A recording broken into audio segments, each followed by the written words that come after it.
Students, अब हम दूसरी कमर्शियल क्रॉप के बारे में या औद्योगिक फसल के बारे में पढ़ेंगे और वह है रबर। आपको पता है रबर का आज के समय में बहुत अधिक उपयोग हो रहा है और यह एक बहुत महत्वपूर्ण औद्योगिक फसल है। रबर जो है एक वृक्ष है हीविया ब्रेसिलियंसिस, जिसके वृक्ष के दूध या लेटेक्स से यह प्राप्त की जाती है। यानी कि हीविया ब्रासिलियंसिस जो वृक्ष है उससे जो दूध की प्राप्ति होती है उससे ये रबर बनता है। और आपको ये पता है रबर में इलास्टिसिटी होती है, यह वाटर प्रूफ होता है और बैड कंडक्टर ऑफ हीट होता है, यानी कि विद्युत की कुचालक है ये। इवन हीविया ब्रेसिलियंसिस के अलावा बलाटा, गटापार्चा और फुंटूमिया इलास्टिका नामक जो वृक्ष हैं उनसे भी रबर बनाया जाता है। आपको बता दें जो शीतोष्ण प्रदेश हैं वहाँ पे सबसे अधिक रबर तैयार किया जाता है। और जो ये हीविया नामक वृक्ष है ये दक्षिणी अमेरिका के अमेज़न बेसिन के जंगलों में मिलता है। ये वहाँ का बहुत इम्पॉर्टेंट ट्री है। हमको ये पता है जो रबर है आज के समय में ये वाटर प्रूफ, इससे कपड़ा भी तैयार किया जाता है, इससे टायरों का निर्माण किया जाता है। आपके वर्तमान में रबर जो है एक बहुत उद्देश्य वस्तु हो गई है, क्योंकि इससे एक तो मैंने आपको बताया वाटर प्रूफ कपड़ा बन रहा है, टायर बनते हैं, ट्यूब बनती हैं, आपके शूज़ बनते हैं और इंसुलेटिंग कार्यों में भी इसका बहुत अधिक उपयोग होने लग गया है।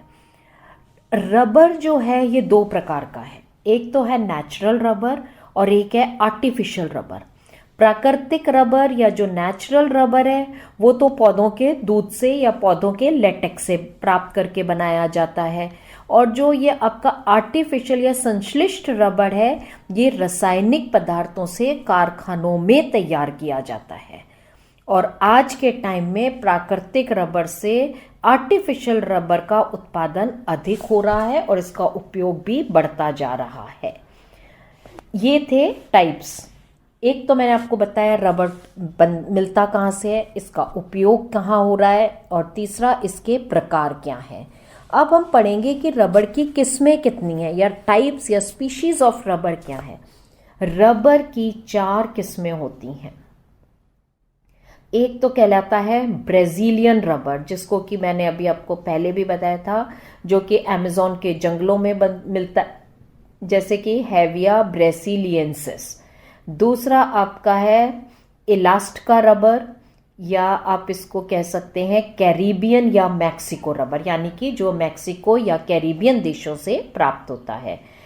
तीसरा आपका आता है अफ्रीकन रबर या लैंडोल्फिया या पश्चिमी अमेरिका या अफ्रीकन रबर, यानी इन तीनों स्थानों पे लैंडोल्फिया नाम का रबर बनता है। और फिर आपका आता है फिक्स इलास्टिका या भारत के असम का रबर। तो 4 प्रकार आपके सबसे इंपॉर्टेंट 4 किस्में हो गई। एक तो आपकी है ब्राजील की, दूसरी आपकी मैक्सिको या कैरिबियन, तीसरी आपकी है पश्चिमी अमेरिका या अफ्रीकन, और चौथी आपकी भारत के असम की जो रबर है वह आपकी एक प्रकार है। और इन सब में सबसे अच्छा जो रबर है वो ब्राज़ील का रबर है, जो कि हेवी ब्रेसिलियंसिस नामक पेड़ से पाया जाता है और उसको पारा रबर बोलते हैं। यह सबसे सर्वश्रेष्ठ रबर है। अब आता है कि रबर के लिए भौगोलिक या ज्योग्राफिकल कंडीशंस कौन सी हैं या फेवरेबल कंडीशंस इसकी ग्रोथ के लिए कौन सी हैं।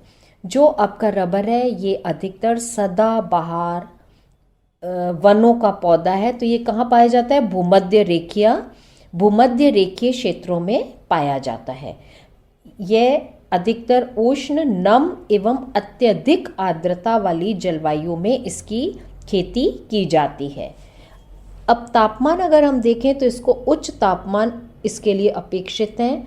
इसके लिए औसत तापमान 22 डिग्री सेंटीग्रेड से ऊपर होना चाहिए। आर्द्रता की दृष्टि से इसके लिए उच्च आर्द्रता की आवश्यकता होती है, इसलिए नियमित रूप से औसत वार्षिक वर्षा 200 से 300 सेंटीमीटर इसके लिए कंफर्टेबल है या फेवरेबल है।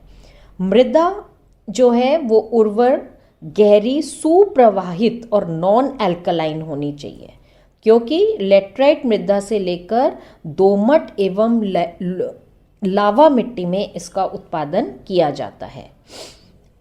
इसके लिए भी आपको प्रचुर मात्रा में सस्ती एवं कुशल श्रम शक्ति की आवश्यकता होती है, पर्याप्त पूंजी की आवश्यकता होती है और राजनीतिक स्थिरता जैसे कारकों की भी महत्वपूर्ण भूमिका रहती है। इसको अब उगाया कैसे जाता है? रबर के बीज बोए जाते हैं और कई बार इसकी कलम भी लगाई जाती है। रबर के बीज बोने के बाद जब पौधा 1 मीटर लंबा हो जाता है तब इन्हें मिट्टी सहित खोदकर बगानों में लगा दिया जाता है।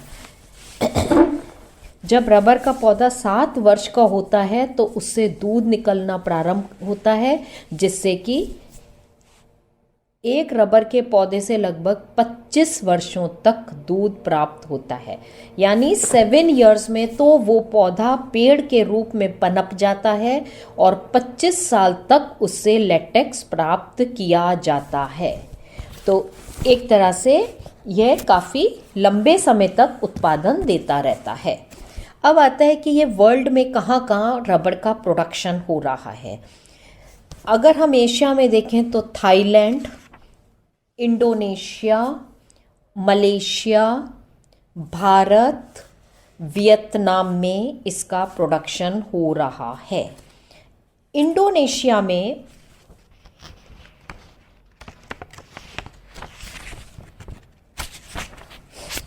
थाईलैंड में कुल जो वहाँ की कृषि योग्य भूमि है उसके लगभग 10% भाग पर रबर का उत्पादन किया जाता है।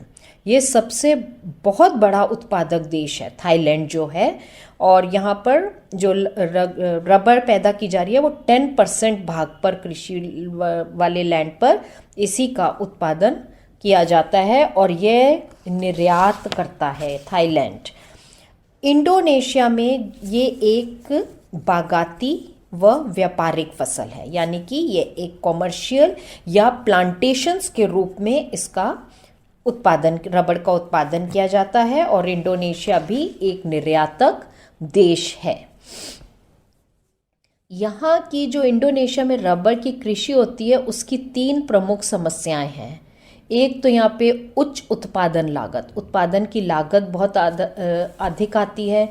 फिर इनका कृत्रिम रबर या सिंथेटिक रबर से भी कंपटीशन है और जो यहाँ के रबर संग्राहक हैं उनकी चलवासी ज़िंदगी, यानी कि वो स्टैग्नेंट नहीं है, वो एक स्थान से दूसरे स्थान पर चलते रहते हैं। इसलिए इन 3 समस्याओं के कारण यहाँ पे जो पूंजी निवेश अधिक नहीं कर पाते हैं, जो लोग या गरीब किसान हैं वो अधिक पूंजी इसमें निवेश नहीं कर पाते हैं।